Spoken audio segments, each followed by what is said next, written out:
Jack Reacher had no particular destination. The destination found him. A sign, faded by the relentless Nevada sun, read, "Redemption, Pop, 978. It was a place to get a cup of coffee and wait for the next bus. Nothing more. He stepped off onto the cracked pavement, the heat rising in waves from the asphalt. The silence was the first thing he noticed. Not a peaceful, rural quiet, but a thick, heavy silence that seemed to press down on the town like a physical weight. The single main street was lined with tired-looking storefronts. A diner, a hardware store, a sheriff's office, and a motel with a flickering vacancy sign. People on the sidewalk moved with a deliberate lack of haste, their eyes downcast. No one made eye contact. Reacher, a man who noticed everything, filed it away. He was just passing through. It wasn't his problem. He pushed open the door to the diner, a small bell announcing his arrival with a feeble jingle. Every head in the small establishment snapped towards him, a brief, unified movement of suspicion before quickly turning away. He took a seat at the counter. The waitress, a young woman with worry etched deep in her features, approached him with a coffee pot. "What can I get you?" she asked, her voice barely a whisper. "Coffee, Black, and a slice of whatever pie is freshest," Reacher said. She nodded, pouring the coffee without another word. He watched her in the mirror behind the counter. She kept glancing towards a booth in the corner where 3 large men sat, nursing beers even at this hour. They weren't talking. They were watching him. Reacher sipped his coffee. It was bitter, burnt. The pie, when it came, was dry. He ate slowly, taking in his surroundings. The air was thick with unspoken fear. It was a language Reacher understood better than most. He finished his meal, left a few dollars on the counter, and walked back out into the oppressive heat.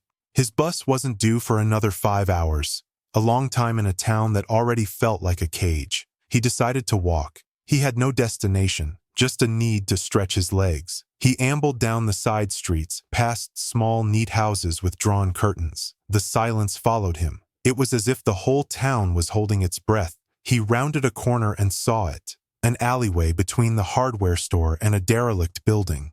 The 3 men from the diner had the waitress cornered. Her name tag, he now saw, read Sarah. "We told you to keep your mouth shut," the biggest of the 3 growled, his voice a low rumble. He grabbed her arm. "Mr. Stryker doesn't like loose ends." "I haven't said anything," Sarah pleaded, her voice trembling. "I swear." "Lying just makes it worse," another man sneered, stepping closer. Reacher had seen enough. He could have kept walking. It wasn't his town, not his problem. But that wasn't how he was built. He stepped into the mouth of the alley. "I think the lady wants to be left alone," he said, his voice calm and even. The 3 men turned, their expressions a mixture of surprise and annoyance. The leader, the one holding Sarah's arm, let her go with a shove. "This ain't your business, friend. Walk away." "I'm not your friend," Reacher stated flatly. "And you heard me." The man chuckled, a humorless, ugly sound. "You must be new here. People in Redemption learn to mind their own business." He cracked his knuckles. "We're going to have to teach you the rules." He lunged forward, throwing a wide, telegraphed punch. Reacher sidestepped with an economy of motion that was almost lazy, brought his elbow up in a short, sharp arc and connected with the man's jaw. There was a sickening crack of bone. The man dropped like a sack of cement, unconscious before he hit the ground. The other 2 froze for a split second, their bravado evaporating. It was all the time Reacher needed. He moved with a speed that was deceptive for a man his size. A palm heel strike to the second man's nose sent him stumbling back, blood gushing. The 3rd man pulled a knife. Reacher deflected the clumsy slash, captured the man's wrist, and twisted. The man screamed as the knife clattered to the pavement, a knee to the groin followed by a precise chop to the side of the neck, and he collapsed, twitching. The entire encounter had taken less than 10 seconds. Reacher stood over the 3 groaning men. He looked at Sarah, who was staring at him, her face pale with a mixture of terror and awe. "You have to get out of here," she whispered, her voice frantic. "Now! You don't know what you've done." "They seemed to think they were teaching me the rules," Reacher said, turning his gaze from the men on the ground to her. You don't understand, she insisted, grabbing his arm. They work for Viridian, for Stryker. He runs this town. He'll kill you for this. Viridian? Viridian Farms. They own everything, everyone. Please, just get on the next bus and don't look back. Reacher looked down the silent street, then back at the fear in her eyes. He had 5 hours until his bus. Now he had a reason to miss it. What is Viridian Farms? He asked. Her eyes darted around nervously. Not here. They're always watching. He nodded slowly. His plan for a quiet cup of coffee had just changed. He was staying in Redemption. He found the motel and paid cash for a room. The clerk, a gaunt man with shifty eyes, barely looked at him as he slid the key across the counter. The room was sparse and smelled of stale cigarette smoke, but it had a solid door and a window that looked out onto the empty parking lot. It would do. An hour later, there was a heavy knock on the door. Reacher was already standing beside it, out of the line of sight. Who is it? Sheriff Brody. Open up. Reacher unlocked the door and opened it. The sheriff was a big man, almost as tall as Reacher, but he carried his weight with a sense of defeat. His uniform was crisp, but his eyes were tired. He stepped inside without being invited, his gaze sweeping the room. I heard about the trouble down at the diner, Brody said, his voice a low drawl. Just a disagreement, Reacher replied. 3 men in the clinic with broken bones is more than a disagreement in a town this size, the sheriff countered. Those men work for Viridian. So I've been told. Brody sighed, running a hand over his face. Look, I don't know who you are, and I don't want to know, but I'm giving you some friendly advice. Get in your car and drive away. Don't stop until Redemption is just a bad memory. I don't have a car, and my bus leaves in a few hours. Then I suggest you walk to that bus station right now and wait, Brody said, his tone hardening. This isn't a place for tourists. We had another out-of-towner a couple of months back, a journalist, asking a lot of questions. His car went off Miller's Point. Accident?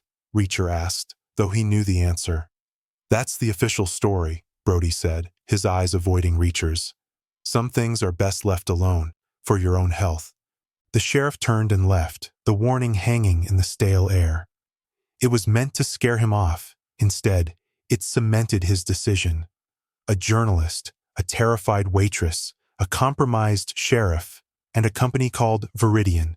Something was rotten in the town of Redemption.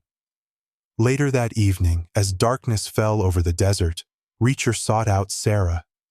He found her leaving the diner, walking quickly, her head down. He fell into step beside her. She jumped, startled. What do you want? She asked, not slowing down. Answers, he said simply. You mentioned your brother. She stopped, her shoulders slumping in defeat. She looked up and down the empty street before gesturing for him to follow her. They walked in silence to a small, tidy house at the edge of town. Inside, she locked the door and drew the curtains. My brother's name was David, she began, her voice low and strained. He was a good man, smart.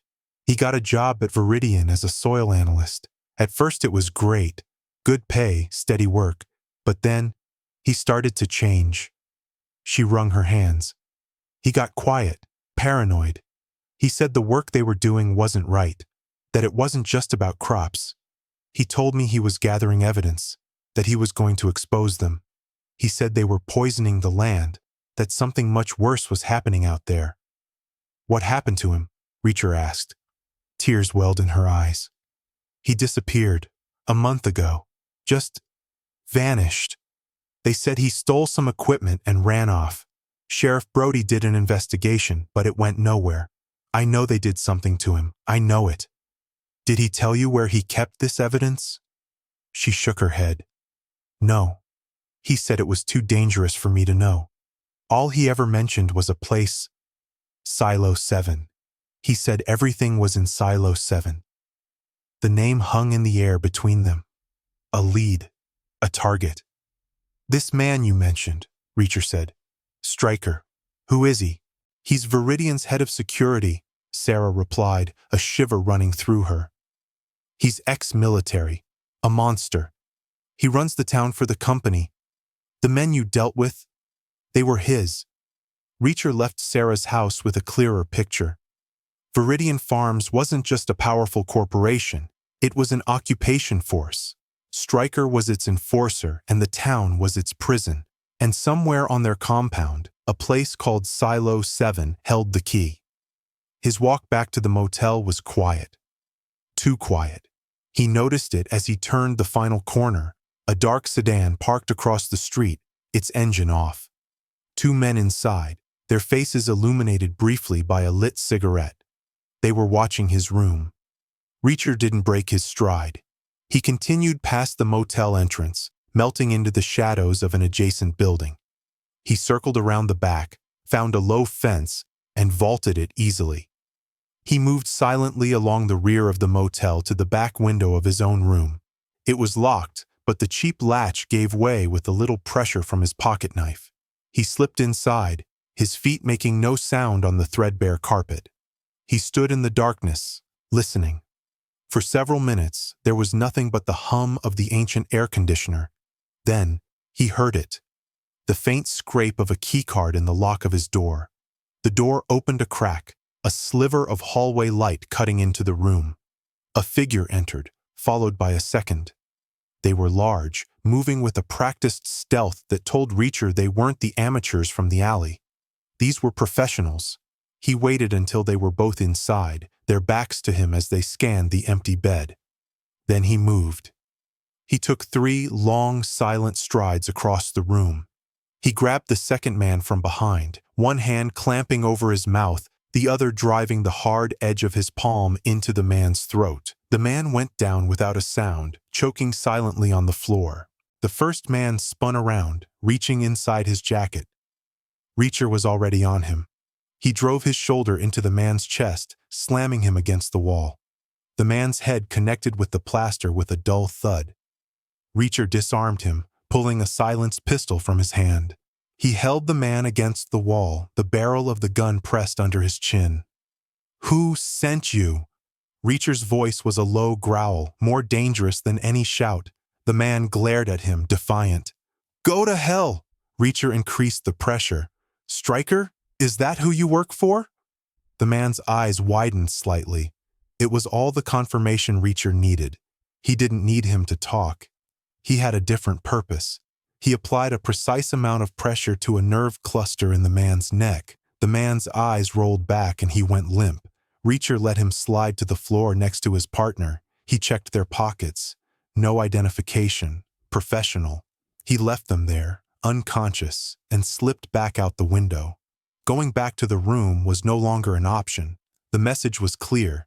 They knew who he was and where he was. They wanted him gone, one way or another. Now they were going to get a war instead. Reacher knew he couldn't do this alone. He needed an ally on the inside, someone who knew the law, even if they were afraid to enforce it. He needed Sheriff Brody. He found him at the sheriff's office, working late under the glow of a single desk lamp. The rest of the town was dark. Brody looked up as Reacher entered, his face etched with weary resignation. "I was hoping I wouldn't see you again," Brody said, not bothering to get up. "2 of Stryker's men paid me a visit at my motel room," Reacher said, tossing the silenced pistol onto the desk. It landed with a heavy clatter. They weren't there to talk. Brody stared at the gun, then up at Reacher. For a long moment, he said nothing. The ticking of a clock on the wall was the only sound. "What do you want from me?" Brody finally asked, his voice flat. "I want what you want," Reacher said. "To find out what's really happening at Viridian Farms. Sarah told me about her brother. You told me about a journalist. How many more have there been?" Brody leaned back in his chair, the leather creaking in protest. "You don't know what you're dealing with. Stryker has a private army out there. They have state senators in their pocket. They own this county. I'm one man with 2 deputies, and one of them is on Viridian's payroll. So we do nothing? We let them keep killing people?" "They threatened my family," Brody said, his voice dropping to a near whisper. "My wife, my little girl. They sent me pictures. What am I supposed to do?" It was a moment of raw, painful honesty. Reacher saw not a coward, but a man trapped. "You help me," Reacher said, his tone softening slightly. "You help me get inside that compound. I'll deal with Stryker. All you have to do is get me through the gate. After that, it's my problem. And when it's done, you can be the hero who exposed it all." Brody looked at the gun on his desk, then at the locked drawer where he kept his service weapon and his conscience. He was a cop who had forgotten how to be one. Maybe it was time to remember. "There's a maintenance gate on the north perimeter," he said slowly, as if testing the words. "It's used for supply trucks. I know the rotation. A truck is scheduled to leave just after 2 a.m. "That'll work," Reacher said. "I'll need one other thing." "What's that?" "A map of the compound. I'm looking for a place called Silo 7. Brody's head snapped up, his eyes sharp with surprise. "Silo 7? That's in the old sector. It was decommissioned years ago. It's supposed to be empty." "I have a feeling it's not," Reacher replied. The Viridian Farms compound was a fortress in the middle of the desert. 10-foot-high chain-link fences topped with razor wire stretched as far as the eye could see. Guard towers punctuated the perimeter, their searchlights cutting lazy circles in the darkness. Reacher lay flat on a ridge overlooking the north gate, Sarah and Sheriff Brody beside him. Brody had a pair of binoculars pressed to his eyes. "There's the truck," Brody whispered, pointing to a large tractor-trailer idling near a warehouse. "It's scheduled to leave in 10 minutes. The guards at this gate are lazy. They'll wave it through without a proper check." "Sarah, you're sure about this?" Reacher asked, looking at her. Her face was pale in the moonlight, but her expression was resolute. "David is the reason we're here," she said, her voice firm. "I'm seeing this through." "Once we're inside, we head straight for the old sector," Brody instructed, rolling out a schematic of the compound. He pointed to a section in the far corner. "Silo 7 is here. It's isolated. If we're lucky, security will be light." The truck's engine rumbled to life. As it began to roll towards the gate, the three of them moved. They ran low and fast, using the shadows as cover. Reacher reached the truck first. He grabbed onto the undercarriage, swinging himself up into the space between the axles with surprising agility. He helped pull Sarah up, then Brody. They lay flat on the grimy metal, the truck's exhaust filling their lungs as it picked up speed. The guards at the gate barely glanced at the driver's paperwork before waving him through. They were inside. The truck rumbled along a paved road for half a mile before slowing to make a turn. "Now," Reacher whispered. One by one, they dropped from the moving vehicle, rolling into the ditch by the side of the road. The truck continued on, oblivious. They were alone in the heart of the enemy's territory. They moved through the darkness like ghosts. Brody's knowledge of the layout was invaluable. They avoided patrol routes and security cameras, sticking to the shadows cast by the massive dome-like greenhouses and processing facilities. The air hummed with the sound of industrial machinery.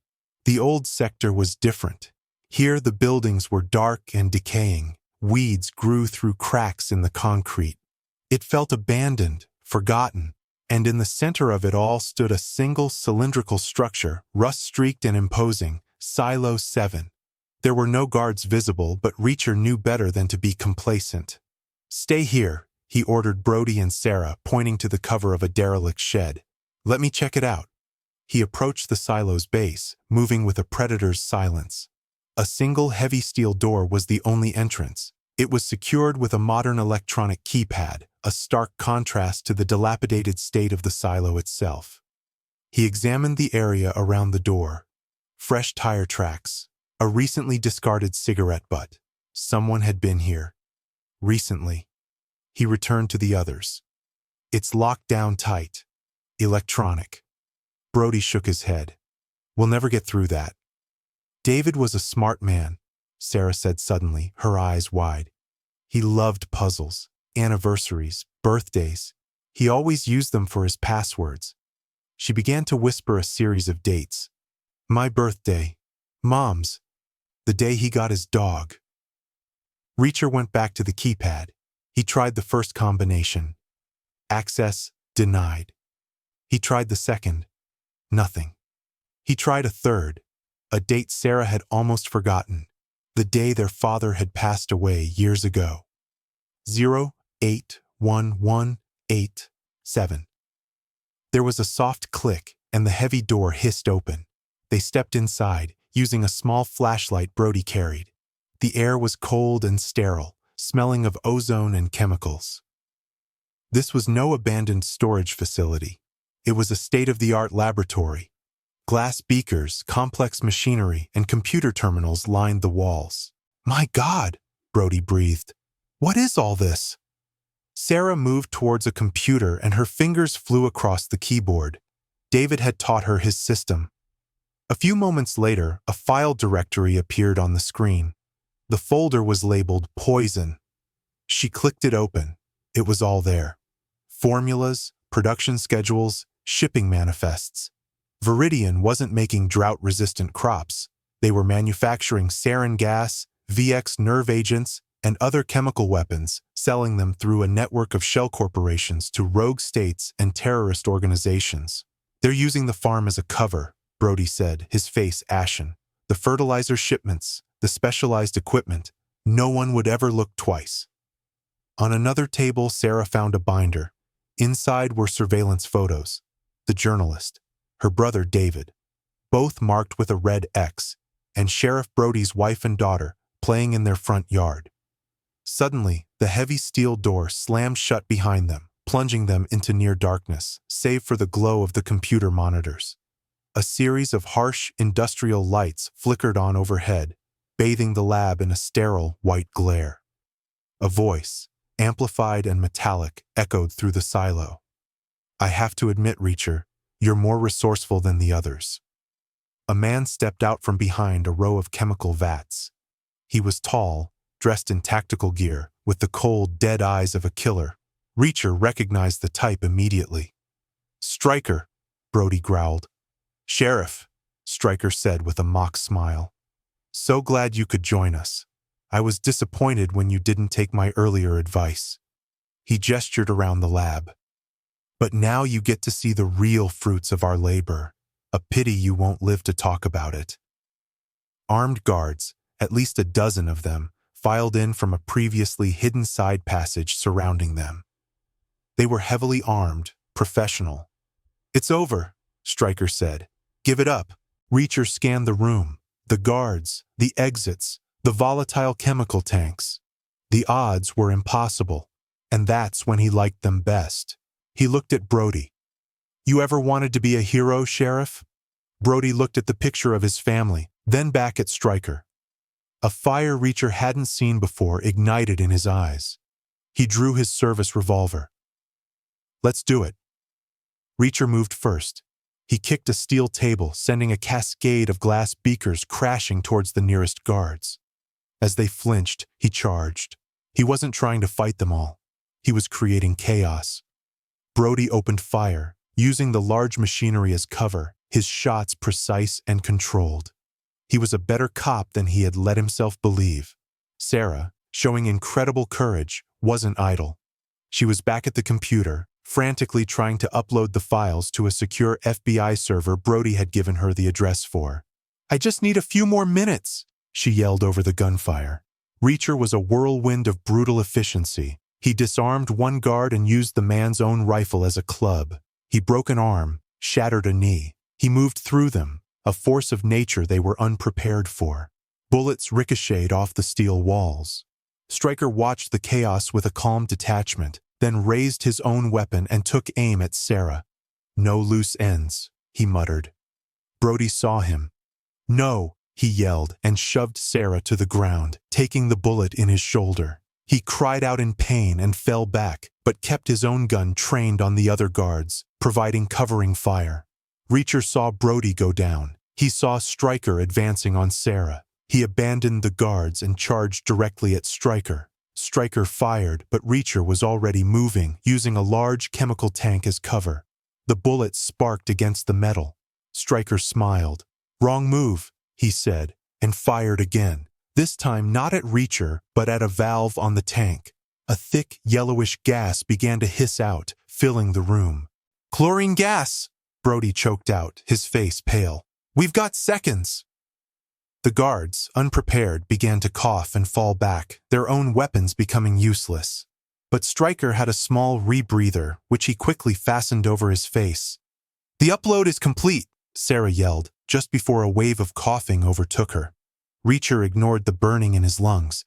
He charged through the thickening gas, his eyes fixed on Stryker. Stryker raised his pistol, but Reacher was too close. He slammed into him, and the two men crashed against a control panel. The gun flew from Stryker's hand. The fight was primal. Stryker was skilled, trained in military combat. But Reacher was different. He was stronger, more relentless. He fought with a raw, focused fury. They traded blows, the impacts echoing in the metal room. Reacher felt the gas searing his lungs, his vision starting to blur at the edges. He knew he didn't have much time. He drove his head forward, a brutal headbutt that snapped Stryker's head back. As Stryker staggered, Reacher hooked a leg behind him and threw him backwards.